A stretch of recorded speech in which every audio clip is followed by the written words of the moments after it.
Hello friends, तो आज की इस वीडियो में हम बात करेंगे अपने दो इंपॉर्टेंट टॉपिक्स के बारे में, जिसमें पहला हमारा रहेगा factor affecting vibrational frequency and second हमारा रहेगा सैंपल हैंडलिंग टेक्निक।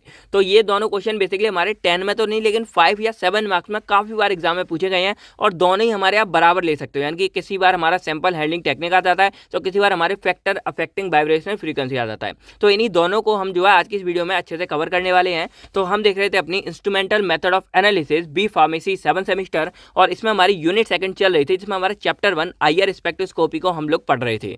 अब ये हमारा आईआर स्पेक्ट्रोस्कोपी का लेक्चर 2 है और लेक्चर 1 हम ऑलरेडी कवर कर चुके हैं, जिसमें हमने बहुत ही अच्छे तरीके से इसका पूरे का ब्रीफ इंट्रो बेसिक इंट्रोडक्शन समझा, क्या कैसे होता है, इसका प्रिंसिपल के बारे में हमने बात की थी, और इसमें कुछ हमारे फंडामेंटल मोड ऑफ वाइब्रेशन थे, स्ट्रेचिंग और बेंडिंग, तो उनके बारे में हमने अच्छे से बात की थी। तो इन द केस अगर आपने लेक्चर 1 नहीं देखा हो तो उसको जाके पहले आप जरूर से चेकआउट करो, जिससे आपको ये नेक्स्ट लेक्चर हमारा बहुत अच्छे से समझ आए।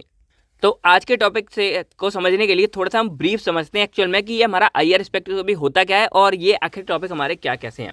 तो देखो, सिंपल अगर बात करें तो जैसे मान लो लेट करो आपको कहीं पे भी कोई भी एक ड्रग मिलता है और जिसके बारे में आपको कुछ भी नहीं पता कि वो क्या कैसे है, तो उसकी आइडेंटिफिकेशन यानी कि उस ड्रग को पता लगाने हम जो करते हैं उसको हम करते हैं आईआर स्पेक्ट्रोस्कोपी की मदद से। यानी कि एक्चुअल में देखा जाए तो आईआर स्पेक्ट्रोस्कोपी एक हमारा एनालिटिकल मेथड है, जिसके अंदर हम क्या कर रहे हैं, अपने किसी भी ड्रग की आइडेंटिफिकेशन करते हैं कि एक्चुअल में वो ड्रग हमारा कौन सा है। अब आइडेंटिफिकेशन करते कैसे हैं, तो अगर एग्जांपल के लिए लेट करो कि मान लो ये हमारा कोई भी एक ड्रग है जो फॉर्मेल्डिहाइड है, तो अब जानते हो कि आप कोई भी है जो हमारा ड्रग कंपाउंड या कोई भी हमारा कंपाउंड होता है उसके अंदर हमारे कुछ फंक्शनल ग्रुप प्रेजेंट होते हैं। जैसे अगर यहाँ देखो तो ये हमारा क्या है, कार्बोनिल ग्रुप है, C डबल बॉन्ड O है। तो हम यहाँ पर एक्चुअल में क्या करते हैं आईआर के अंदर, कि आईआर के अंदर हम इन्हीं फंक्शनल ग्रुप को एक्चुअल में पता लगाते हैं कि ये हमारे कौन से हैं, और उसी के बेस पे हम पता लगा सकते हैं कि कोई भी जो कंपाउंड हमारा वो एल्डिहाइड है, एल्कोहल है कि क्या है। क्योंकि देखो एल्डिहाइड ये हमारा निकलेगा क्योंकि ये हमारा पूरा फॉर्मेल्डिहाइड है और इसमें हमारा CHO वाला ग्रुप है, तो ये हमारा क्या हो गया, एल्डिहाइड हो गया, जिसके अंदर हमारा C डबल बॉन्ड O होता है। ठीक है, और एक हमारा CH होता है, एक हमारा C होता है। तो इन कंपाउंड के बेस पर यानी कि जो हमारे जो ग्रुप है इनके बेस पे हम पता लगा दें कोई कंपाउंड कैसा है। अगर इसमें हमारा OH वाला होता तो हम बोल देते कि ये हमारा क्या है, एक पूरा का पूरा एल्कोहल हमारा होगा। और मान लो अगर यहाँ पर 2 OH वाले मिलते हैं हमको ये पूरी रीडिंग में, तो हम बता सकते थे कि ये हमारा कौन सा वाटर होगा। तो इस तरह हम क्या करें कि जो हमारे ये फंक्शनल ग्रुप है इनके बेस पे हम पूरे के पूरे ड्रग कंपाउंड को आइडेंटिफाई करते थे।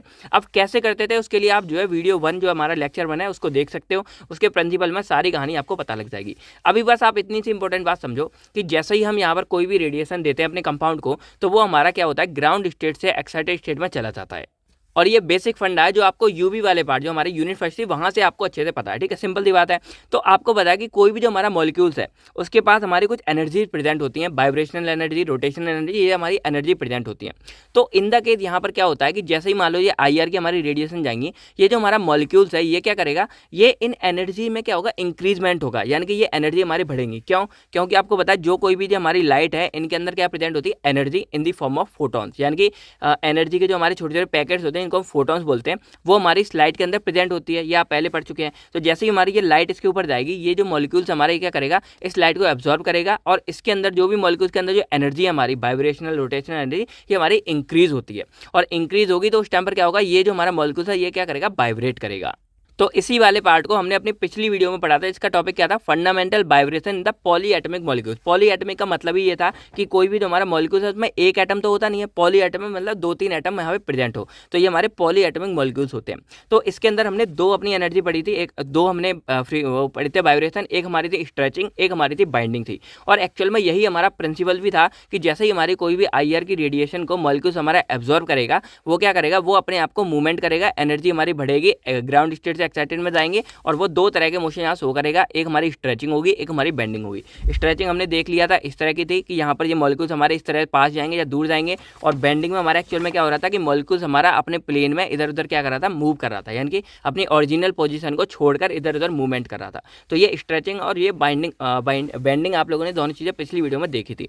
अब हमारे यहाँ पे टॉपिक क्या आता है, फैक्टर अफेक्टिंग वाइब्रेशनल फ्रीक्वेंसी, यानी कि जो आपने यहाँ पे स्ट्रेचिंग और बेंडिंग वाले पार्ट देखे हैं ये हमारे अफेक्ट होंगे, और ये अफेक्ट होंगे तो उसकी वजह से जो हमारी फ्रीक्वेंसी है, जो वेव नंबर है जिसको एक्चुअल में हमारा कोई कंपाउंड क्या कर रहा था, एब्जॉर्ब कर रहा था, वो हमारी चेंज होगी। सिंपल सी बात है। जैसे लेट करो यहाँ पे हमारी कोई भी हमने आईआर की रेडिएशन सैंपल को हम दे रहे हैं, कोई भी हमारा एक सैंपल है, मान लो यहाँ पे वही फॉर्मेल्डिहाइड ले लेते हैं, हमारा C11O यहाँ पे HH है, तो मान लो ये हमारी फ्रीक्वेंसी दे रहा है CH वाले बॉन्ड पे 1700 करीब दे रहा है, और C11O पे लगभग हमारा 2300 2300, 2400, 2700 ऐसे दे रहा है हमारा, ठीक है। अब अगर क्या हो कि इन केस में कोई भी हमारे को जैसे फैक्टर है वो अगर हम यहाँ पे क्या करते हैं चेंज करते हैं, तो उससे क्या हो जाएगा कि जो हमारी ये फ्रीक्वेंसी है ये हमारी क्या हो जाएगी, अल्टर हो जाएगी, या तो हमारी कम हो जाएगी या बढ़ जाएगी। लेट करो हमारी फॉर्मली आएगी 1700 है, तो हम अगर कुछ फैक्टर हमारे यहाँ 4 तरीके जिनके बारे में हम आगे बात करेंगे, तो ये 4 फैक्टर क्या कर सकते हैं कि वो 1700 से इसको 1900 भी कर सकते हैं और 1700 से इसको 1500 भी कर सकते हैं। मतलब क्या करें, एक तरह से इसकी फ्रीक्वेंसी या वेव नंबर को ये बढ़ा भी रहे हैं और घटा भी रहे हैं। तो इन्हीं फैक्टर्स के बारे में हमको यहाँ स्टडी करनी है, जिसको हम बोलेंगे फैक्टर अफेक्टिंग वाइब्रेशनल फ्रीक्वेंसी। और ये जरूरी क्यों है, क्योंकि ये एक्चुअल में हमारा जो मेन प्रिंसिपल है, यानी कि ये क्या करते हैं भाई, एब्जॉर्ब करके वाइब्रेशन रोटेशन एनर्जी शो करते हैं, उसको ही ये क्या कर रहे हैं, चेंज कर रहे हैं, यानी कि ये हमारी फ्रीक्वेंसी को ही चेंज कर देते हैं। तो यहाँ एक्चुअल में हमारी 4 तरह की यहाँ पे चीज़ें होती हैं। एक हमारा आता है कपल इंटरेक्शन, दूसरा हमारा होता है हाइड्रोजन बॉन्डिंग, थर्ड हमारा आता है इसमें रेजोनेंस इफेक्ट, और फोर्थ हमारा आता है इलेक्ट्रॉनिक इफेक्ट।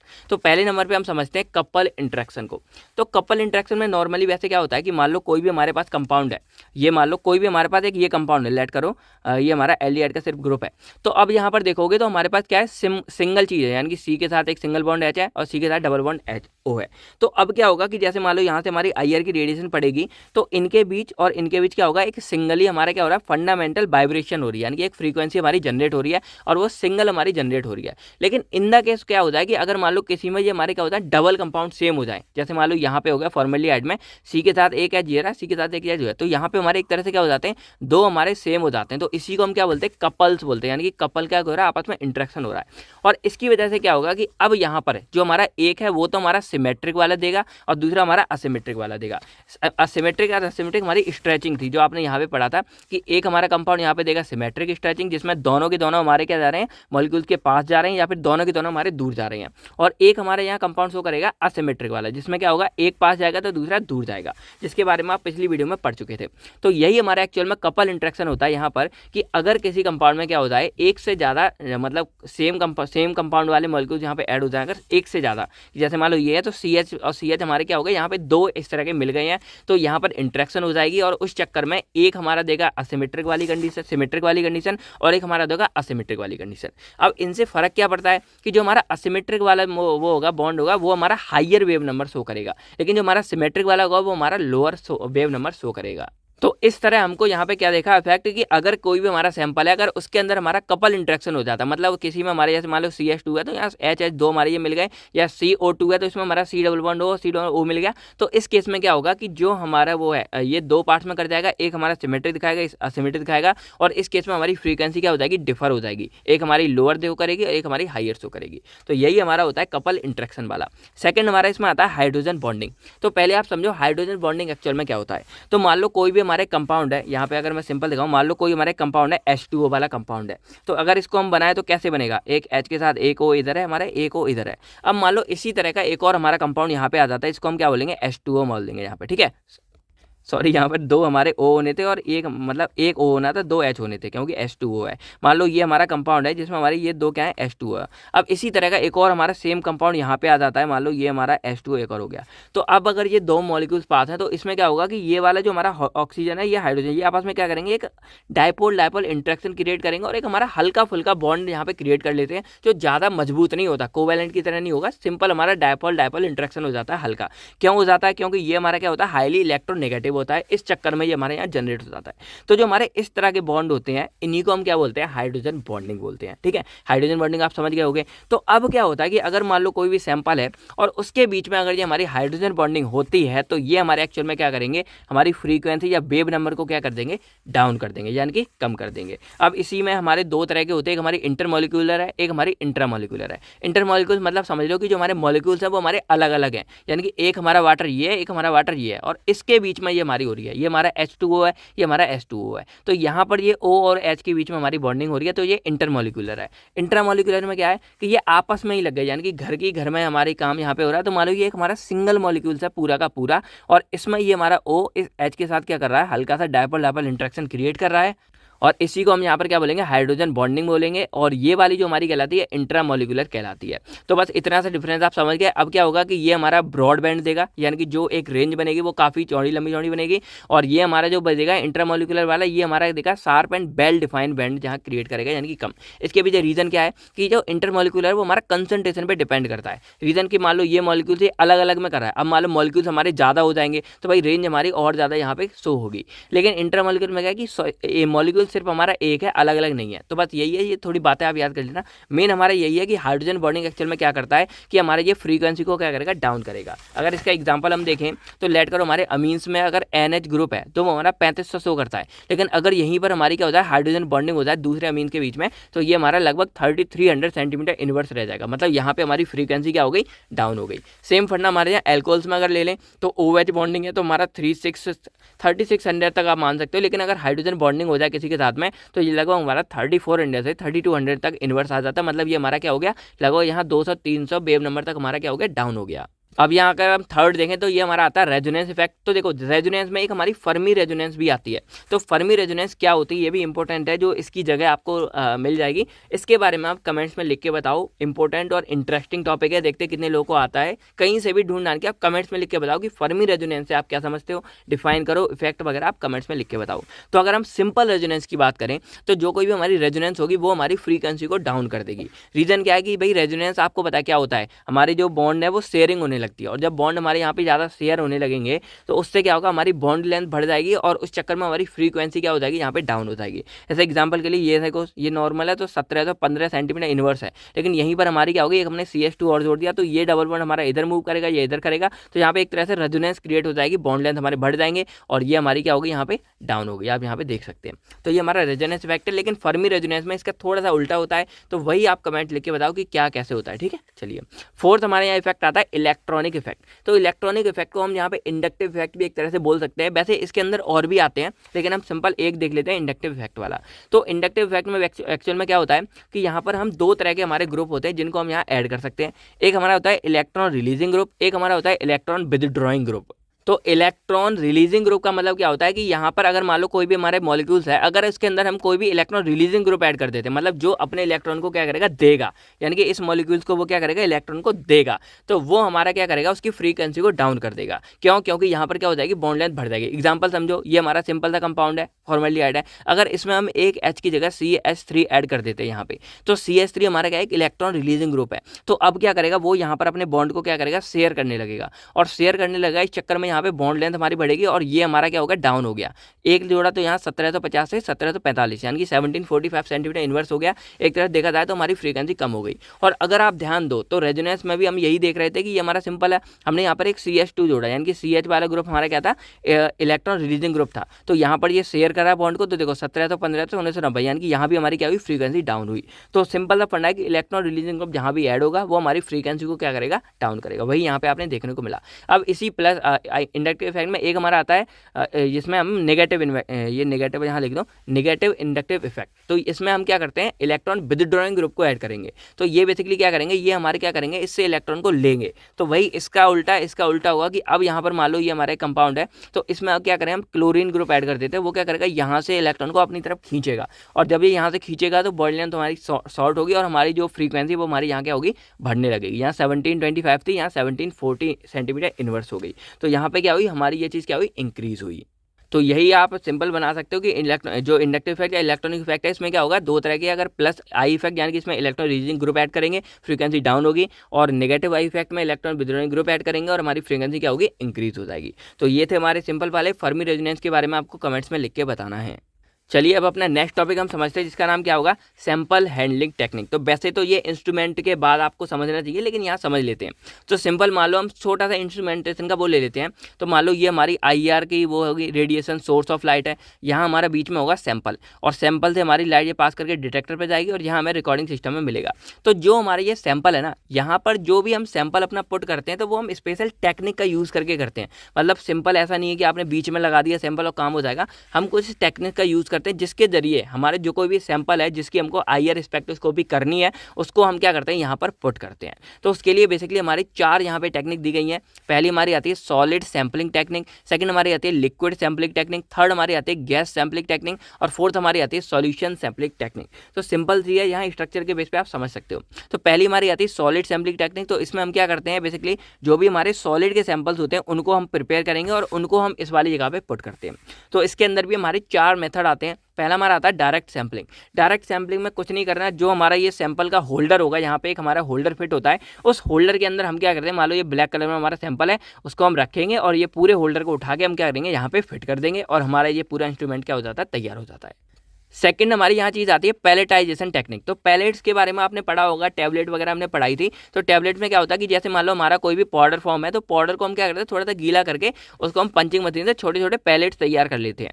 तो बस पैलेटाइजेशन टेक्निक में हम यही कर रहे हैं कि यहाँ पे जो कोई भी हमारा सॉलिड वाला सैंपल है उसको हम क्या कर रहे हैं, अपने KBr के साथ मिक्स कर रहे हैं। यहाँ पे हम NaCl वगैरह भी यूज़ करते हैं, लेकिन मोस्टली हमारा क्या होगा, KBr यानी कि पोटेशियम ब्रोमाइड कंपाउंड यहाँ पे यूज़ होगा। उसके साथ क्या करेंगे, हम यहाँ पर इसको मिक्स करेंगे और मिक्स करने के बाद हमारा इस तरह बन जाएगा। उसके बाद हम थोड़ा हाई प्रेशर में क्या करेंगे, इसको इसके नीचे पंच कराएंगे और पंच करा के हमारी इस तरह की छोटे छोटे पैलेट्स बन जाएंगे। तो ये पैलेट्स की हमारी जो लेंथ लगभग वो हमारी 1 सेंटीमीटर डायमीटर होनी चाहिए और 1 से 2 mm थिकनेक तक के ये हमारे होने चाहिए। तो ये हमारे पैलेट्स बन जाएंगे। तो बस अब हमको क्या करना है, जो हमारे ये पैलेट्स बन गए, इन्हीं पैलेट्स को हम क्या करेंगे, इस सैंपल में यहाँ पे सैंपल होल्डर में हम यहाँ पे फिट कर देंगे और हमारा IR क्या करेगा, उनको पास करके हमें दिखने लगेगा।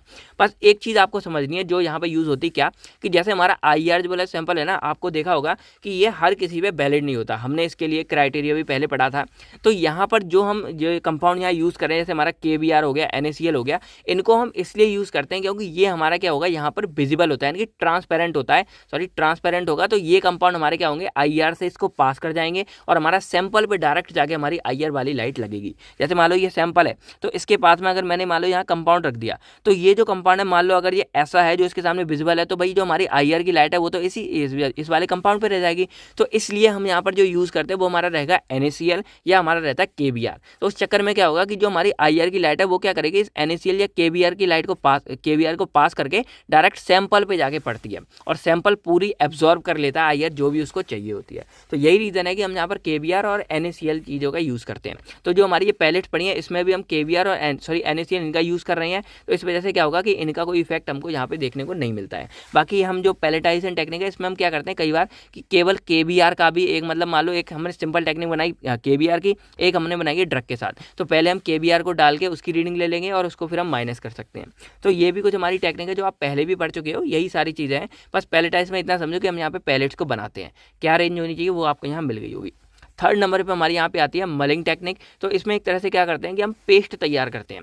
अब पेस्ट तैयार करने के लिए क्या करेंगे, कोई भी हमारा सॉलिड सैंपल है, तो सॉलिड सैंपल को हम क्या करेंगे, मान लो ये हमारा कोई भी सॉलिड है, तो ये हमारा मान लो कोई भी सॉलिड है, तो इसमें हम क्या करेंगे, निज़ोल नाम का एक क्या होगा, हमारा लिक्विड होगा जिसको हम ऑयल बोल सकते हैं। तो हमने ये निज़ोल नाम का जो ऑयल लिया, ये एक हैवी मिनरल ऑयल होता है। इसके साथ हम क्या करेंगे, इसको मिक्स करेंगे और मिक्स करके हमारा इस तरह का क्या बन जाएगा, पेस्ट बन जाएगा। फिर इस पेस्ट को क्या करेंगे, हमारे यहाँ 2 साल्ट प्लेट लेंगे, उनके बीच में हम पेस्ट को रख देते हैं और ये जो हमारी पूरी चीज़ है इसको क्या करेंगे, हम यहाँ पे सैंपल की जगह यहाँ पे पुट कर देंगे और उसके बाद हमें जो भी रीडिंग है वो हमको यहाँ पे मिल जाएगी। अदर जैसे एक तो हमने यहाँ देख लिया कि जो हम मलिंग एजेंट ले रहे थे वो हमारा कौन सा था, निज़ोल था, हैवी मिनरल ऑयल। इसकी जगह हम कई बार यहाँ पे क्लोरोफ्लोरोकार्बन और हेक्साक्लोरोडाइन भी ले सकते हैं। ठीक है, तो ये सिंपल यहाँ पे हो गया।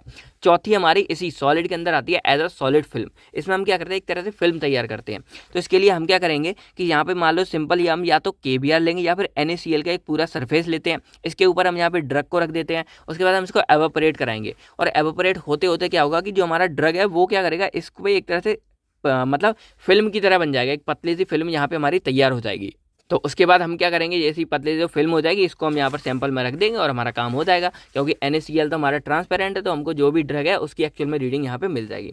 तो ये थे हमारे सॉलिड सैंपल टेक्निक के 4 मेथड। आई होप आपको ये समझ आ गए होंगे। हमारा सेकंड जो मेथड वो आता है लिक्विड सैंपलिंग टेक्निक के लिए। तो इसमें बेसिकली हम क्या करते हैं कि हमारे जो लिक्विड वाले जितने भी सैंपल होते हैं उनके लिए हम इस टेक्निक का यूज़ करते हैं।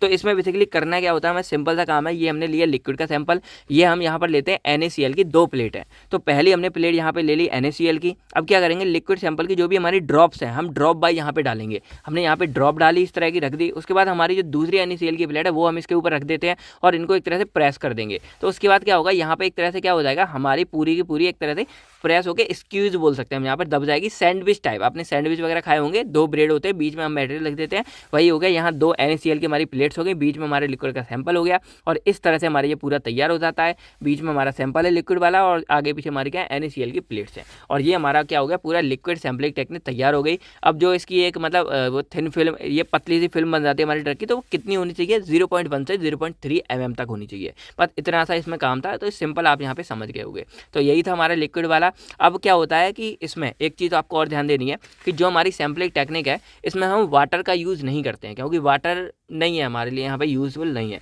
तो अगर इन द केस मान लो कोई हमारा सैंपल ही जो है वो वाटर कंटेनिंग सैंपल है, तो उसमें क्या करेंगे, तो उसमें हम इस NaCl की जगह क्या करेंगे, कैल्शियम फ्लोराइड वाली प्लेट्स का यूज़ करेंगे। यानी कि सेम हमारा क्राइटेरिया रहेगा, बस ये NaCl की प्लेट्स को बदल के हम कैल्शियम फ्लोराइड की प्लेट्स रख देंगे और वो हमारे वाटर कंटेनिंग सैंपल को भी होल्ड कर सकता है। तो ये हमारा सिंपल यहाँ पे लिक्विड सैंपलिंग टेक्निक हो गई। थर्ड हमारी यहाँ पे आती है गैस सैंपलिंग टेक्निक। तो इसके लिए हमारा एक क्या होता है ना, गैस सेल होता है हमारा। तो गैस सेल लगा हमारा 10 सेंटीमीटर लॉन्ग होता है और ये NaCl की वॉल से बना होता है। NaCl बस आप रट लो, NaCl का ही हर तरफ यूज़ करना है। तो बस क्या करेंगे, जो भी हमारा गैस का सैंपल है वो हम इस सेल के अंदर भर देंगे और ये वाला सेल हम क्या करेंगे, यहाँ पे फिट कर देंगे। और भाई NaCl हमारा ट्रांसपेरेंट है, तो जो भी हमारी रेडिएशन आएगी वो डायरेक्टली गैस वाले सैंपल पे पड़ेगी और हमको रेडिएशन जो है मिल जाएगी। तो ये हमारा गैस सैंपल टेक्निक हो गया। अब फोर्थ हमारे यहाँ पे आता है सॉल्यूशन सैंपलिंग टेक्निक। तो इसमें बेसिकली क्या होता है कि जो भी हमारा सैंपल है सॉल्यूशन फॉर्म में, उसको हम क्या करते हैं, वेरियस सॉल्वेंट के साथ मिक्स करा देते हैं। अब जब सॉल्वेंट के साथ मिक्स करा देते हैं तो हमारा पूरा एक सॉल्यूशन फॉर्म बन जाता है। उसको क्या करेंगे, हम डायरेक्टली यहाँ सैंपल वाले इस पोर्शन में फिल कर देंगे और हमको जो भी पार्ट है वो यहाँ पे मिल जाता है। तो इसके लिए हमारे जो सॉल्वेंट यूज़ होते हैं वो हमारा होगा या तो क्लोरोफॉर्म होगा या कार्बन टेट्रा क्लोराइड होगा या फिर कार्बन डाइसल्फाइड होगा। तो ये थे हमारे को सैंपल हैंडलिंग टेक्निक के बारे में, जिसमें हम क्या कर रहे थे, बेसिकली यहाँ पे सैंपल हम कैसे फिट करेंगे, कैसे हम यहाँ पुट करेंगे, उन्हीं टेक्निक के बारे में पढ़ रहे थे। 4 टेक्निक थी, सॉलिड, लिक्विड, गैस, सॉल्यूशन वाली। सॉलिड में हमारी 4 थी, डायरेक्ट थी जिसमें हम डायरेक्ट पुट कर रहे हैं, पैलेट्स में हम पैलेट्स बना रहे थे, मलिंग में हम क्या कर रहे थे, पेस्ट बना रहे थे, और सॉलिड फिल्म में हम एक तरह से थिन फिल्म बना रहे थे। लिक्विड में हमारा सिंपल क्या था, हमने यहाँ पे सैंडविच बना रहे थे बीच में लिक्विड को रख के। गैस सैंपलिंग में हम गैस सेल में भर रहे थे और सॉल्यूशन में हम सॉल्वेंट के साथ मिक्स कर रहे थे। तो ये थे सारे के सारे तरीके। आई होप आपको ये पूरा का पूरा पार्ट समझ आ गया होगा। तो अब अगर आपको कोई भी डाउट्स है तो आप कमेंट करके हमें पूछ सकते हैं। बाकी आपको वीडियो कैसी लगी कमेंट करके जरूर बताइएगा। बाकी नेक्स्ट पार्ट में आपको इंस्ट्रूमेंटेशन और एप्लीकेशन के साथ ये IR वाला पार्ट पूरा कंप्लीट हो जाएगा। तो बस आज की वीडियो में इतना ही, मिलते हैं हम आपसे बहुत जल्द नेक्स्ट वीडियो में। तब से thank you, take care and आप सभी लोग अपना अपनी फैमिलीज का ख्याल रखिएगा। बाय बाय दोस्तों, जय हिंद दोस्तों।